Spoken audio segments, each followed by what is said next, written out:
Kinyarwanda. Insanganyamatsiko bampaye kuganiraho iravuga ngo character and performance.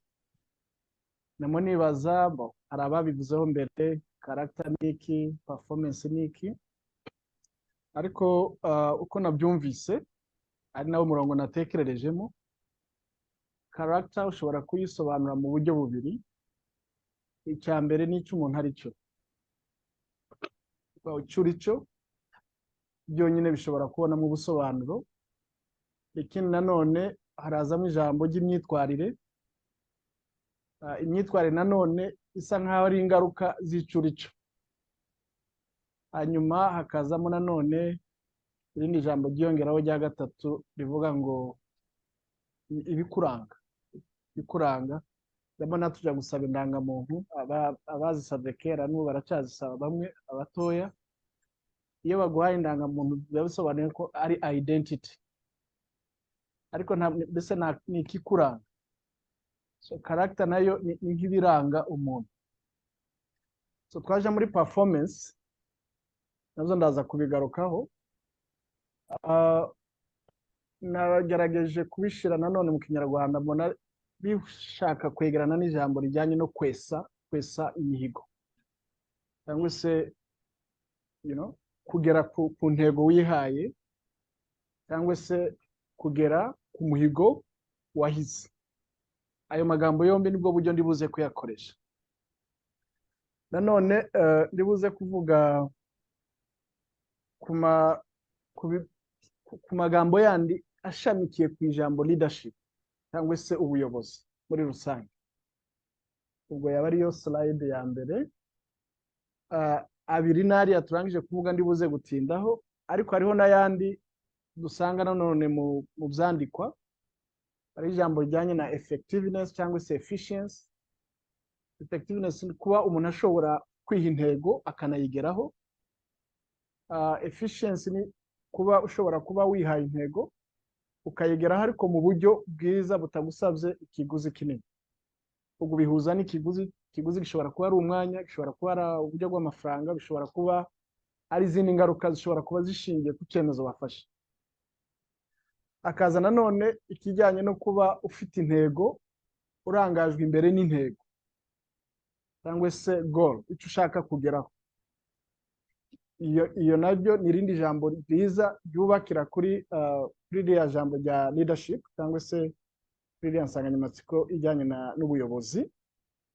Nanone hakaza n'irindi jambo rijyanye na success and failure, kuba ushobora gutsinda cyangwa se kugera ku muhigo wihaye, ariko hakaba no kunanirwa kugeraho, cyangwa se no kunanirwa kugera ku byo wihaye kugeraho.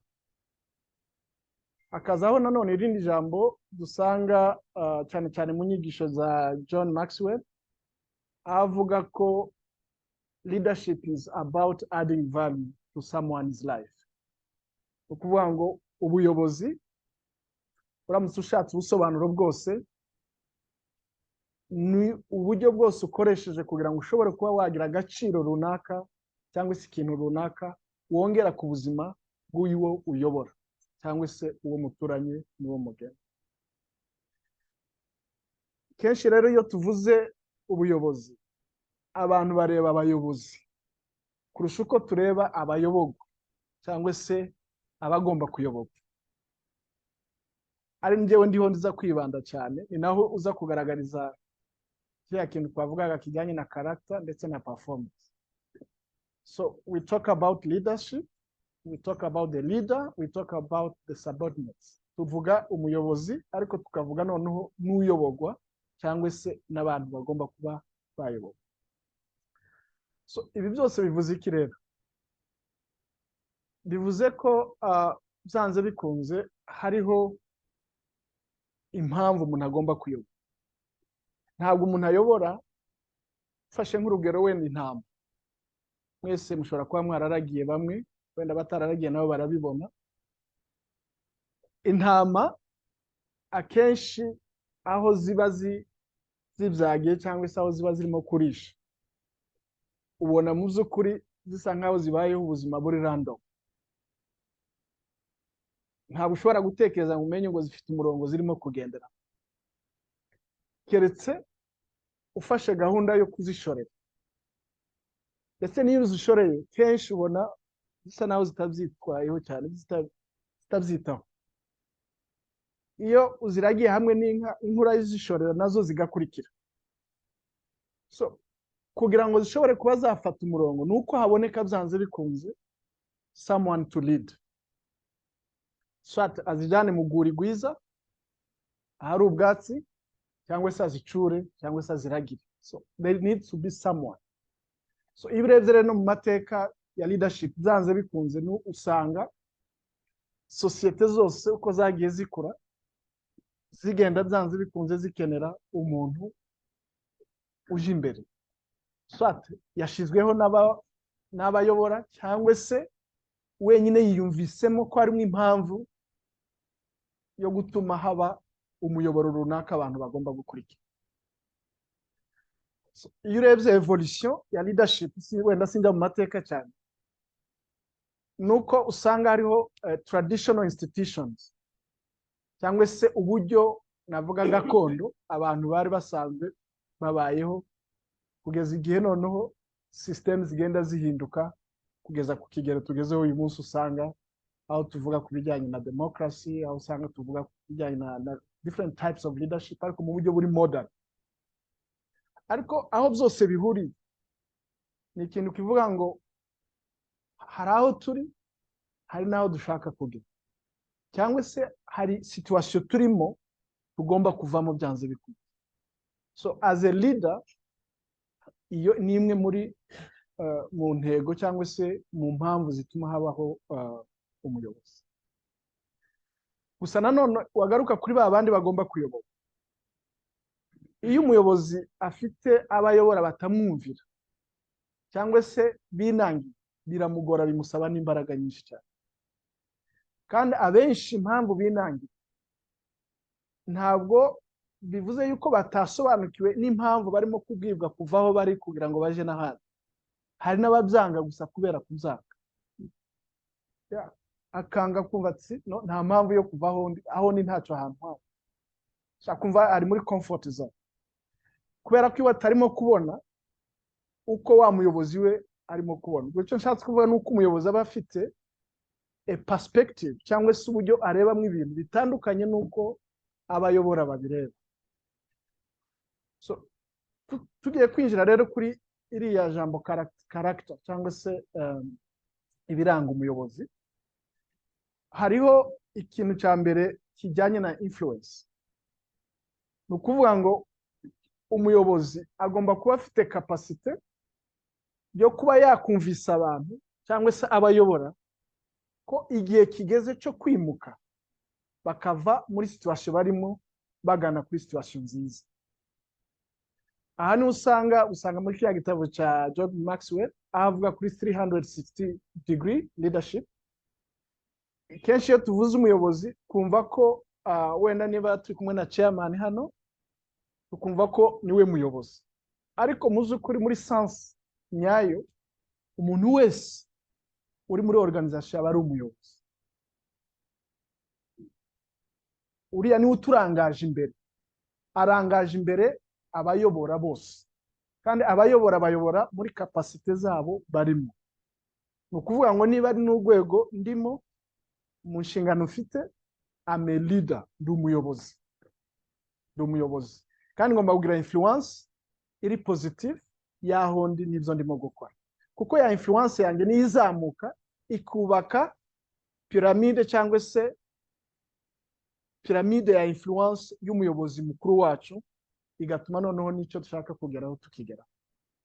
Ubwo ubireba kuri level either ya individual, cyangwa se ukabireba no kuri level ya organization, cyangwa se ukabirebera kuri level ya institution. Ikindi cya kabiri ni uko hazamo aspect ya results oriented. Ubwo niho hazamo na aspect ya performance.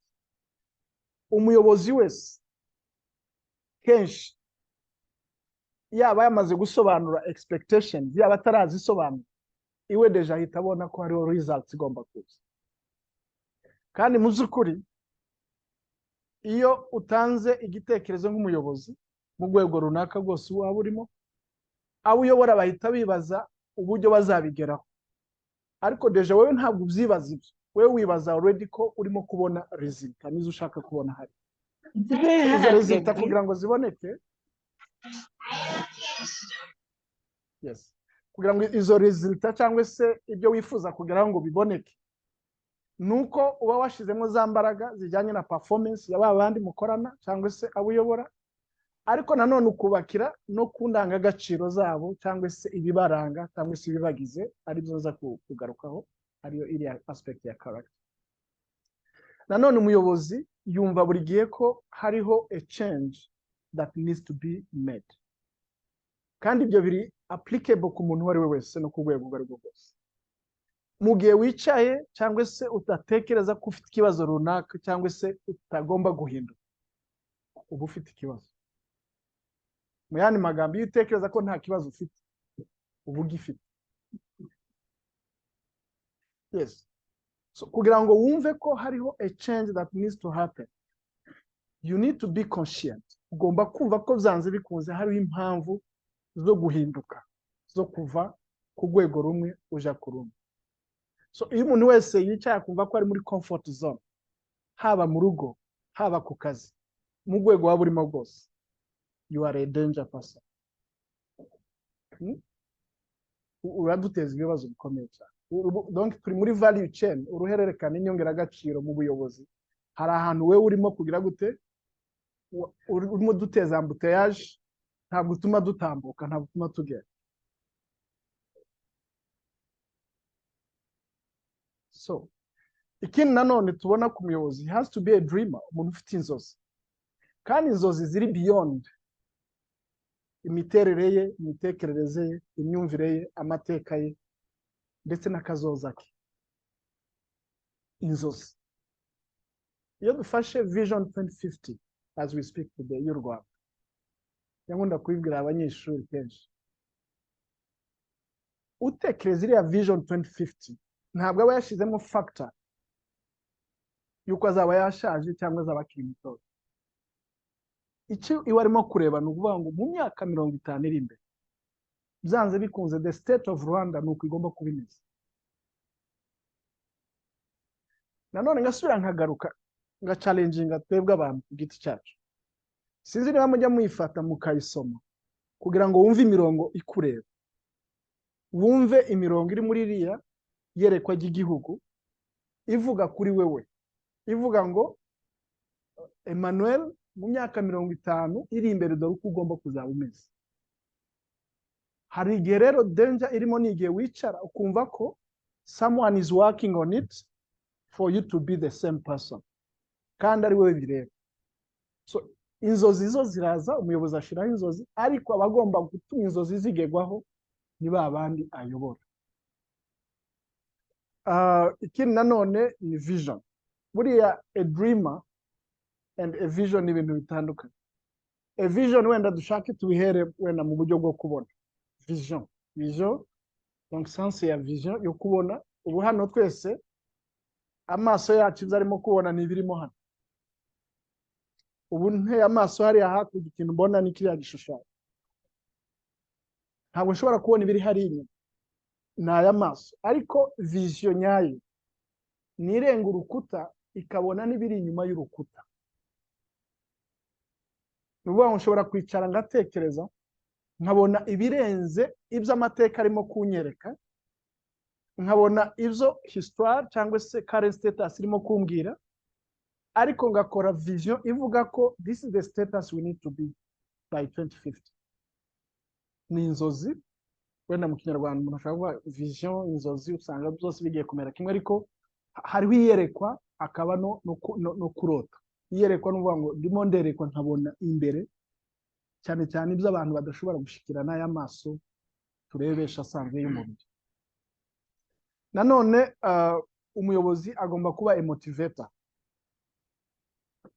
Aha ni igihe uyobora abantu. Kenshi abayobozi benshi iyo tureba abo tuyobora tubabonamo gusa results, ariko ntabwo tubabonamo a need to grow. Ntabwo tubareba ngo tubone ko bafite inzara n'inyota zo gukura. Ndakunda kubaza abayobozi benshi iyo duhuye nkababaza ati se, are you preparing someone to take over on your position? Ni ikibazo kigoye, ntabwo cyoroshye, ariko umuyobozi udashobora kwicara ngo yumve ko hari abantu agomba kuzamura confidence yabo na trust, aba afite ikibazo. Nanone wa undi uyobogwa utumva ko afite inyota n'inzara yo gukura ngo yumve ko agomba gufata responsibility y'abari imbere ye, nawe aba afite ikindi kibazo. So icyiza rero kigendererwa hano ni iki: ni igihe wumva ko byanze bikunze you need to motivate, ukazamura amarangamutima, ukazamura imitekerereze, ukazamura imikorere y'aba bantu uyobora, kubera ko niho bageraho nabo bakaba very performant, ndetse uba urimo no kubaka trust, kubakamo ziriya ndangagaciro and so on. So ibindi ni indangagaciro nibyo navugaga, to be a mentor. Ikindi ni kijyanye na attitude ugomba kuba ufite. Hano iyo murebye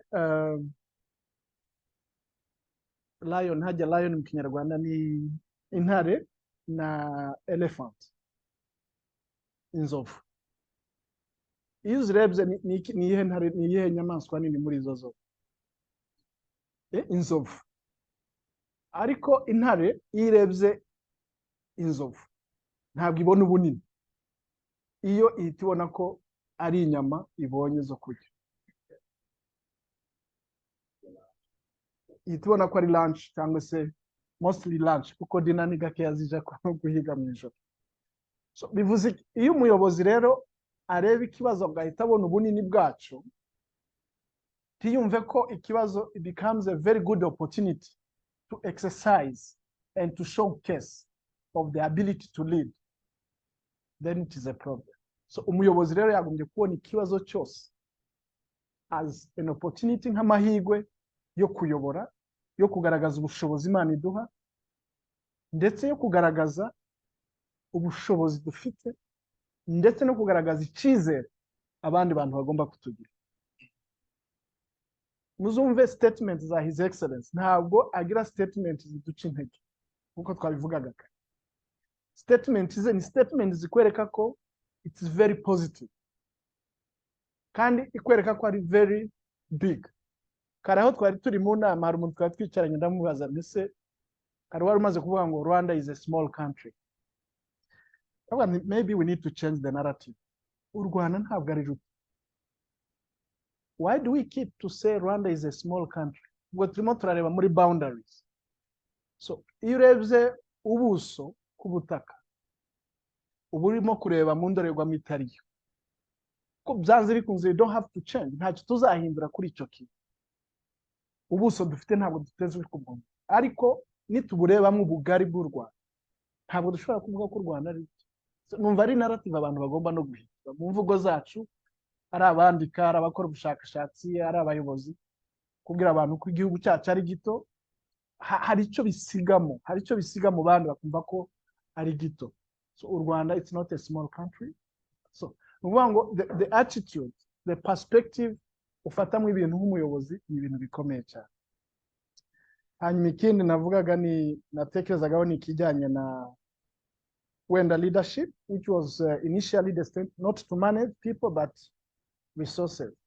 Ubundi leadership ntabwo iteganyije ku managing abantu cyangwa se kuyobora abantu, ko buri muntu wese yagombye kwiyobora. So uzarebe iyo habaye traffic, wenda hakaba muri traffic light, wenda amatara kazima, uzareba akavuyo kaba karimo hariya, kandi buriya biba byoroshe ko umwe ahaguruka mu gihe wenda polisi adahari, akaza agafata role ya police, ariyo twita community policing. Iwe agafata role ku buryo abantu bose bagira gute batambuka, kugeza igihe wenda amatara abonekera cyangwa se polisi akaza kaje, n'abantu baki bashobora kubikora. So iyo tuhageze rero usanga abantu bose barimo kureba naho. So there is no a leader there. So ni za ntama ziri muri random life. Ariko iyo habonetse undi muntu agafata initiative akavuga okay, polisi ubishinzwe ntawe uhari, amatara yazimye, reka njyewe se n'uhagaritse imodoka neza, fata iyo role and that responsibility. Icyo gihe uba ubaye umuyobozi zanze. So reka ngane kuri slide ikurikiraho uvuga ku kintu kijyanye na interdependence y'ibyo bintu byombi, ya character na performance, zombi biruzuzanya. Hari statements ziva mu gitabo cya Stephen Covey avuga kuri emotional bank account. Emotional bank account ni ukuvuga ngo twese tuzi bank account, umuntu aba afite konti muri banki runaka aho ubitsa cyangwa se aho ukorera transactions zawe zose. Avuga ibintu bitandatu ngiye kunyuramo nihuta kugira ngo bidufashe kumva uburyo character na performance zose zuzuzanya. Icya mbere, there is need to understand the individual. So, niba ugiye kuyobora abantu, you need to understand them. Ugomba kugira umwanya wo kumva umuntu uwo ari we wese mubo uyobora, kugeza kuri cleaner, ko niba ufite umwanya mutoya hari. No mu rugo, sinzi niba mujya mugira umwanya wo kwicarana n'abakozi badufasha mu rugo, umuzamu cyangwa se udufasha kurera abana cyangwa se guteka. It's very important.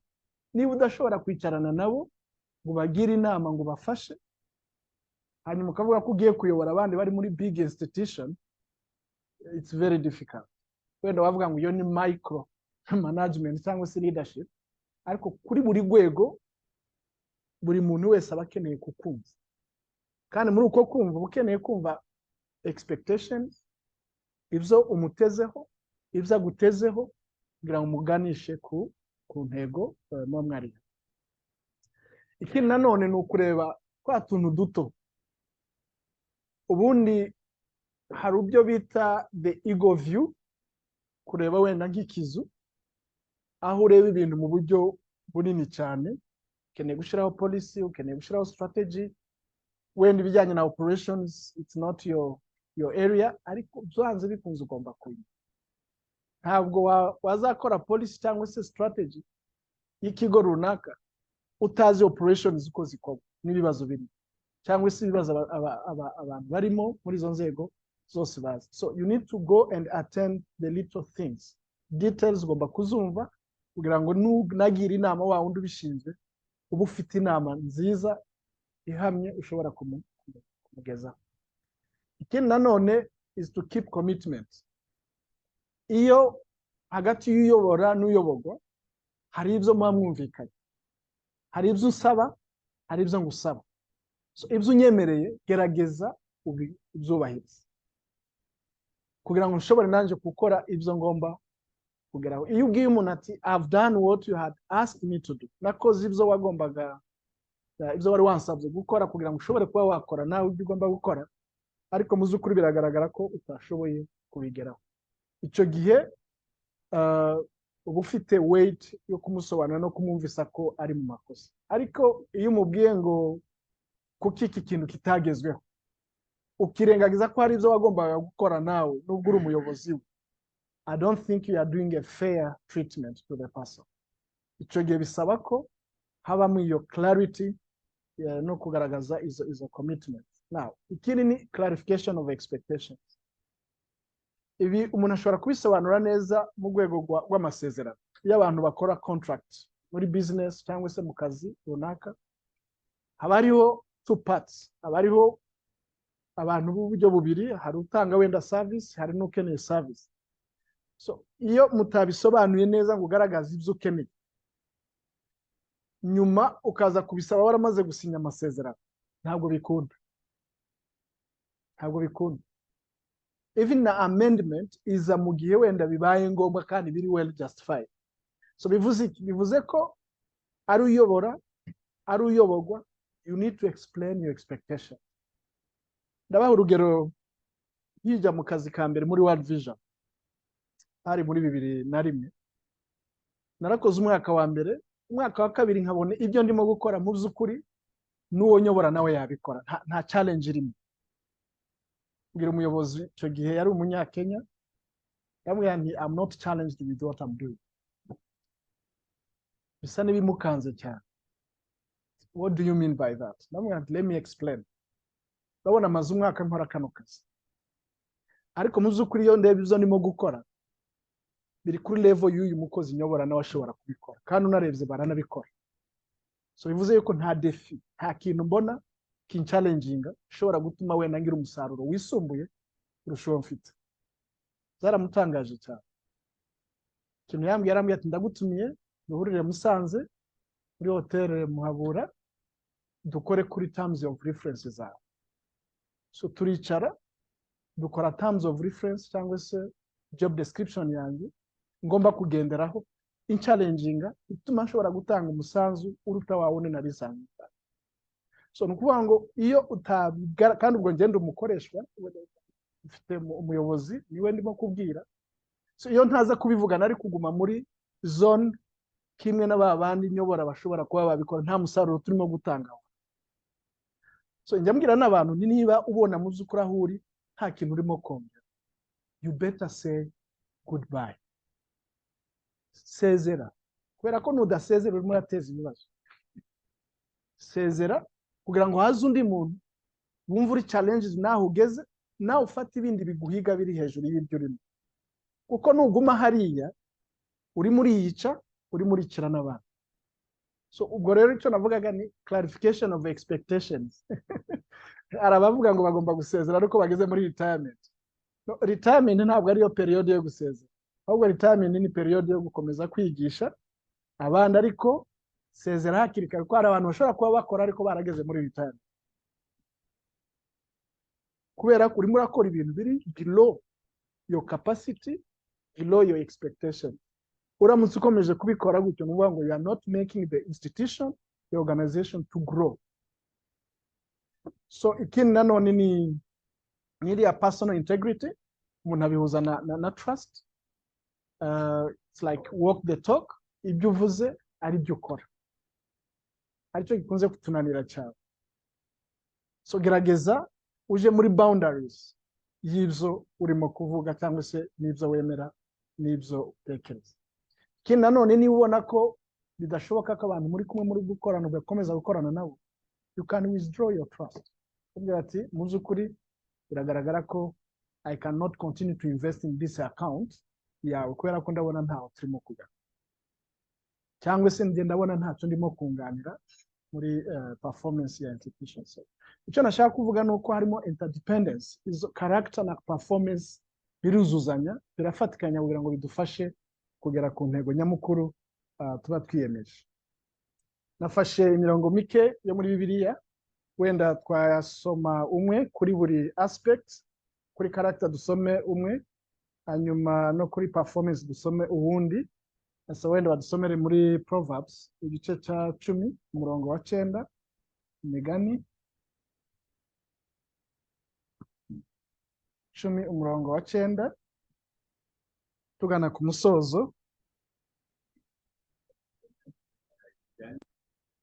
Imigani ibice 10 umurongo wa 9 aravuga ngo ugenda atunganye abagenda akomeye, ariko uyobya inzira ze azamenyekana. So ugenda atunganye agenda ameze gute? Akomeye. Iyo kureka ukumva ko uri amboterme n'umutima wawe, ugenda komeye. Uyobya inzira ze byanze bikunze hari umunsi bizatuma ugaragara kamenyekana gusa. So urumva bijyanye byanze na character y'umuntu. So ntabwo ugomba kugenda ufite ikintu wishisha, ugomba kugenda wemye, ukicara wemye, ukajyama wemye. Nabyo nibyo, ntukajyama ufite ikintu kirimo kukureka, ko nujyama ufite ikintu kirimo kukurega sinzi ko n'ibitotsi uzabibona, ntabwo ushobora no kubibona. So ugomba kugenda wemye, uhagarare wemye, ujyame wemye, uzuke wemye, wicare wemye. So urumva iyo wakoze kuri ndangagaciro kwawe, imiterere yawe, imitekerereze yawe, kandi iciza mu zukuru nuko byose biri muri twe. It's just a choice we make. Nicyo nabonye gikomeye Imana yakoze gikomeye cyane. Uvuga ngo iciza dufite ububasha n'ubushobozi bwo kwisobanukirwa ndetse n'ikibi before we take a decision. So decision yose dufata tuba tuzi already consequences zayo. Gufata icyemezo ntabwo ari ikibazo, ahubwo gusobanukirwa n'ingaruka zikurikira icyemezo. Aho niho hariho science, aho niho hariho imbaraga zo gutekereza. Amen. Turebe muri Proverbs igice cya 14 ku murongo wa 3. Wenda ni mirongo mumaze kusoma, maze gusharinga zino slides turaza kuzibaha. Gukiranuka n'imanza zitabera, Imigani 21:3. Gukiranuka n'imanza zitabera Imigani 10 murongo wa 4 kugeza kuri 5. 10. Yes. Oh, okay, ngiye kuri slide 10 murongo wa 4 wa 5. Haravuga ngo ukoresha ukuboko kudeha azakena, ariko ukoresha ukuboko kudeha azakena, ariko ukuboko k'umunyamwete gutera ubukire.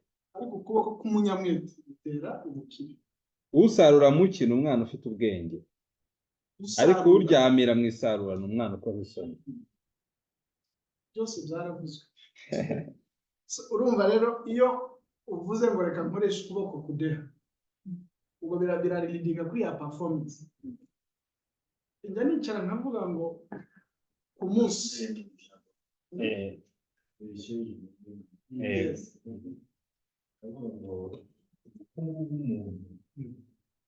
uzamura ukora ku munsi w'uburakari. Imigani 10 umurongo wa 4. Ubukungu bw'umuntu ntibuzamura ukora ku munsi w'uburakari. Ngo nyamara ubutabera buri mu muntu. Ni umurongo wose. Uri Imigani ibice 10 umurongo wa 4. Umurongo wa 4 bishobora kuba inzira byaza ariko niho ndise. Okay, urabona mu birahemutse. Imikorere y'umunebwe iramukenesha. Imikorere y'umunebwe iramukenesha. Naho y'umunyamwete iramukungahaza. Gukungahara. Razamo ijambo gukungahara. Yes, hazamo n'ubukungu. Yes. Ufite icyo narishatse kuvuga, urumva ni kwa kuntu umuntu agomba kwicara buri wese akumva ko you have given the outmost, ibyo wagombaga gutanga byose. Iyo ugiye kuryama ugakora evaluation ugasanga wakoresheje imbaraga nk'iyo kuzo wagombaga gukoresha, sinzi kuryama ufite amahoro. So nuvuga ngo iyo ukora ku kintu cyose cyangwa se umurimo uriho, wumve ko you have given all you can, all your best. Hanyuma ingaruka uzazibona zaba ari nziza cyane. Ariko nanone ushobora no guhitamo kuryama. It's a choice you can make. Kandi kuryama uzarebe iyi mvura kera tukira abana, imvura yagwaga wabonaga ko ari opportunity yo gusiba kujya ku ishuri. Kubera ko mwagomba kugenda n'amaguru, ukabona ko imvura iguye, mufite igisobanuro ko imvura yaguye. Ariko still hari abagendaga bakaja mu ishuri kandi imvura yaguye. So nuvuga ngo ni choice, amahitamo umuntu ashobora kuba yafata, ariko atuma umuntu agana ku nzira y'ubukene. Kandi iyo tuvuze ubukene ntabwo tuvuga ubukene mu buryo bw'ifatika, ahubwo ni ubukene no mu buryo bw'imitekerereze. Kuko already uba wakenye. Iyo utekereza gukora ikintu kitari ku rwego rwawe, uba wabaye umukene zatari.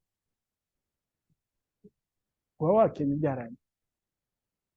So nashatse kuzana zino story zombi ndangiza za Joseph na Daniel. Abantu bombi barebye muri Bibiliya, Joseph ibyo yagezeho byose ubona ko ashobora kuba yarabigejweho cyane na character,